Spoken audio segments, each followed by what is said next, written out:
Hello foodies, welcome to Guna's kitchen. ಇವತ್ತು super ಆಗಿರ್ತಕ್ಕಂಥ ಉಪ್ಪಿನಕಾಯಿ, ಮಾವಿನಕಾಯಿ ಉಪ್ಪಿನಕಾಯಿ ಮಾಡೋದು ಹೇಗಂತ ನೋಡ್ಕೊಳ್ಳೋಣ ಬನ್ನಿ. ಇಲ್ಲಿ ತನಕ ನೀವು ಈ ಥರ ಟೇಸ್ಟಿಯಾಗಿರ್ತಕ್ಕಂಥ ಉಪ್ಪಿನಕಾಯಿನ ಲೈಫಲ್ಲೇ ಟೇಸ್ಟ್ ಮಾಡಿರಲ್ಲ, ಅಷ್ಟು ರುಚಿಯಾದಂಥ ಉಪ್ಪಿನಕಾಯಿ ಅಂತ ಹೇಳ್ಬೋದು. ಸಾಕಷ್ಟು ರೆಸಿಪಿಗಳನ್ನು ನೋಡಿ, ನಮ್ಮ ಮನೇಲಿ ಮಾಡೋದನ್ನು ನೋಡಿ, ಹಾಗೆ ನಮ್ಮ ಪಕ್ಕದಲ್ಲಿ ನಾರ್ತ್ ಇಂಡಿಯನ್ಸ್ ಇದ್ದರು, ಅವ್ರ ರೆಸಿಪಿನೂ ಎಲ್ಲ ಮಿಕ್ಸ್ ಮಾಡಿಬಿಟ್ಟು ಈ ಒಂದು ರೆಸಿಪಿನ ನಾನು ಟ್ರೈ ಮಾಡಿದ್ದೆ. ಸಖತ್ತಾಗಿತ್ತು. ಆಗಿಂದ ಎವ್ರಿ ಇಯರು ಇದೇ ರೀತಿ ಟ್ರೈ ಮಾಡ್ತಾ ಇರ್ತೀನಿ. ನೋಡಿ, ಮೊದಲೇದಾಗಿ ಮಾವಿನಕಾಯಿ ತೊಗೊಂಡಿದ್ದೀನಿ, ಒಂದು 700 ಗ್ರಾಮ್ ಅಷ್ಟು. ಇದಕ್ಕೆ ಉಪ್ಪು ಮತ್ತು ಸೋಡಾ ಹಾಕ್ಬಿಟ್ಟು ಅರ್ಧ ಗಂಟೆ ನೆನೆಸಿದ್ದೆ. ಇದಾದ ನಂತರ ಪ್ಲೈನ್ ನೀರಲ್ಲಿ ತೊಳೆದ್ಬಿಟ್ಟು ಹಾಫ್ ಆನ್ ಅವರು ಹಾಗೆ ಬಿಟ್ಟಿದ್ದೆ. ತಪ್ಪದೆ ಈ ರೆಸಿಪಿನ ಟ್ರೈ ಮಾಡಿ ಅಂತ ಹೇಳ್ತೀನಿ. ನಿಜಕ್ಕೂ ಈ ರೆಸಿಪಿ ಅದ್ಭುತ, ಅಮೋಘ ಅಂತ ಹೇಳ್ಬೋದು. ತಡ ಮಾಡೋದು ಬೇಡ, ರೆಸಿಪಿ ಹೇಗೆ ಮಾಡೋದು ನೋಡೋಣ. ಬಟ್ಟೆಯಿಂದ ಒರೆಸ್ಬಿಟ್ಟು ಒಂದು ಅರ್ಧ ಗಂಟೆ ಬಿಟ್ಟಿದ್ದೆ.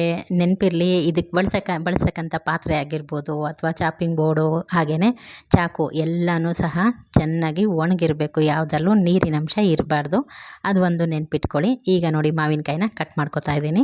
ಇದನ್ನು ನಿಮಗೆ ಎಷ್ಟು ದಪ್ಪ ಪೀಸ್ ಬೇಕಂದರೆ ದಪ್ಪದಲ್ಲೂ ಮಾಡ್ಕೊಬೋದು, ಸಣ್ಣದಾಗಿ ಬೇಕಂದರೆ ಸಣ್ಣದಾಗಿ ಹೆಚ್ಕೋಬೋದು. ನಾನು ಮಾಡಿದ್ದೀನಿ ಅಂತಲ್ಲ, ನಿಜ ಹೇಳ್ತೀನಿ, ಇದು ಉಪ್ಪಿನಕಾಯಿ ಅಲ್ಲ, ಅಮೃತ ಅನ್ಬೋದು. ಅಷ್ಟೊಂದು ರುಚಿಯಾದಂಥ ಉಪ್ಪಿನಕಾಯಿ.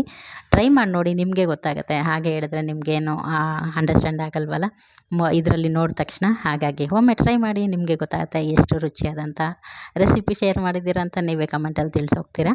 ಮಾಡೋಕ್ಕೆ ಇಂಟ್ರೆಸ್ಟ್ ಇರಬೇಕಷ್ಟೇ. ನೋಡಿ, ಬಿಸಿಲು ಕಾಲದಲ್ಲಿ ಉಪ್ಪಿನಕಾಯಿ, ಸಂಡಿಗೆ, ಹಪ್ಪಳ ಇದೆಲ್ಲ ಮಾಡೋದು ಕಾಮನ್ನೇ ಅಲ್ವಾ. ಹಾಗಾಗಿ ಸಂಡಿಗೆ ಹಪ್ಪಳದ ವಿಡಿಯೋ ನಾನು ಮಾಡಿಲ್ಲ, ಟೈಮು ಸಾಕಾಗಿಲ್ಲ ಈ ಸಲ. ನೆಕ್ಸ್ಟ್ ನೋಡೋಣ, ಆದರೂ ಟ್ರೈ ಮಾಡ್ತೀನಿ.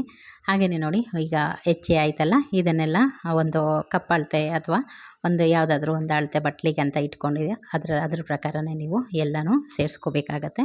ನೋಡಿ, ಈ ಒಂದು ಬೌಲಲ್ಲಿ 4 ಬೌಲಷ್ಟು ಇಲ್ಲಿ ಮಾವಿನಕಾಯಿ ಆಗಿದೆ. ಸುಮಾರು 700 ಗ್ರಾಮ್ ಅಷ್ಟಿತ್ತು. ಅಷ್ಟನ್ನು ಸಹ ಸೇರಿಸ್ಕೊಂಡಿದ್ದೀನಿ.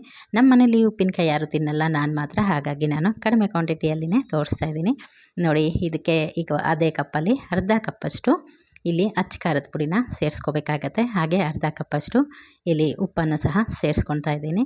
ಇದಾದ ನಂತರ ಇದಕ್ಕೊಂದು ಮಸಾಲೆ ರೆಡಿ ಮಾಡಬೇಕಲ್ವ, ಅದಕ್ಕಾಗಿ ಒಂದು ಮಿಕ್ಸಿ ಜಾರ್ ತೊಗೊಂಡಿದ್ದೀನಿ. ಇದಕ್ಕೆ 1 ಸ್ಪೂನಷ್ಟು ಸಾಸಿವೆ ನಾರ್ಮಲಾಗಿ ನಾವು ಒಗ್ಗರಣೆಗೆ ಹಾಕ್ತೀವಲ್ಲ ಸಣ್ಣದು, ಅದನ್ನು ಹಾಕಬೇಡಿ. ಇದು ಉಪ್ಪಿನಕಾಯಿಗಂತಲೇ ಸ್ವಲ್ಪ ದಪ್ಪ ಬರುತ್ತೆ ಸಾಸಿವೆ, ಅದನ್ನು ತೊಗೊಳ್ಳಿ, ಟೇಸ್ಟು ತುಂಬ ಚೆನ್ನಾಗಾಗುತ್ತೆ.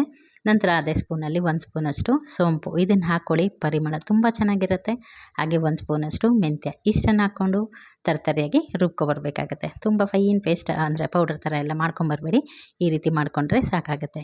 ಈಗ ಉಪ್ಪಿನಕಾಯಿ ಮಿಶ್ರಣಕ್ಕೆಲ್ಲ ರೆಡಿ ಮಾಡ್ಕೊಂಡಿದ್ದೀವಲ್ಲ, ಅದಕ್ಕೆ ಇದನ್ನು ಸಹ ಸೇರಿಸ್ಕೊಂಡ್ಬಿಡೋಣ.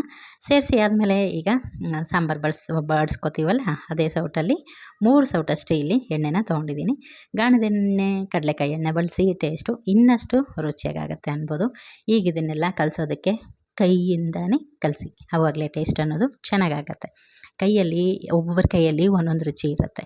ಯಾವ ರೆಸಿಪಿನ ಹೇಗೆ ಮಾಡಬೇಕು ಹಾಗೆ ಮಾಡಬೇಕು. ಗ್ಲೌಸ್ ಹಾಕ್ಕೊಂಡು ಸ್ಪೂನ್ ಬಳಸ್ಕೊಂಡು ಮಾಡಿದ್ರೆ ಕೈ ರುಚಿ ಅನ್ನೋದು ಅದಕ್ಕೆ ಸೆಟ್ ಆಗೋಲ್ಲ. ಟ್ರೈ ಮಾಡಿ ನೋಡಿ, ನಿಮಗೂ ಗೊತ್ತಾಗುತ್ತೆ. ನೋಡಿ, ಇದೆಲ್ಲ ಮಿಕ್ಸ್ ಮಾಡಿ ಆದಮೇಲೆ ಕನ್ಸಿಸ್ಟೆನ್ಸಿ ಹೇಗಿರಬೇಕಂದ್ರೆ ಸ್ವಲ್ಪ ಗ್ರೇವಿ ಥರ ಬರಬೇಕು ಈ ಮಸಾಲೆ ಎಲ್ಲ, ಅಷ್ಟುವರೆಗೂ ನೀವು ಎಣ್ಣೆ ಹಾಕ್ಕೊಂಡ್ರೆ ಸಾಕಾಗುತ್ತೆ. ಈಗ ಉಪ್ಪಿನಕಾಯಿ ಸ್ಟೋರ್ ಮಾಡ್ತಕ್ಕಂಥ ಒಂದು ಜಾರಲ್ಲಿ ಇದನ್ನು ಹಾಕ್ಕೊಂಡು 1 ವಾರ ಬಿಟ್ಟರೆ ಸಾಕು, ಉಪ್ಪಿನಕಾಯಿ ಸೂಪರಾಗಿರ್ತಕ್ಕಂಥದ್ದು ರೆಡಿ ಆಗುತ್ತೆ. ಉಪ್ಪಿನಕಾಯಿ ಮಾಡಿರೋ ಬಟ್ಲಲ್ಲಿ ಬಿಸಿ ಬಿಸಿ ಅನ್ನ ಹಾಕ್ಕೊಂಡು ಮೇಲಿಂದ ಸ್ವಲ್ಪ ತುಪ್ಪ ಹಾಕ್ಕೊಂಡು ನೋಡಿ, ಮುಟ್ಟಕ್ಕೆ ಹೋಗ್ತಿಲ್ಲ, ಅಷ್ಟು ಬಿಸಿ ಇದೆ.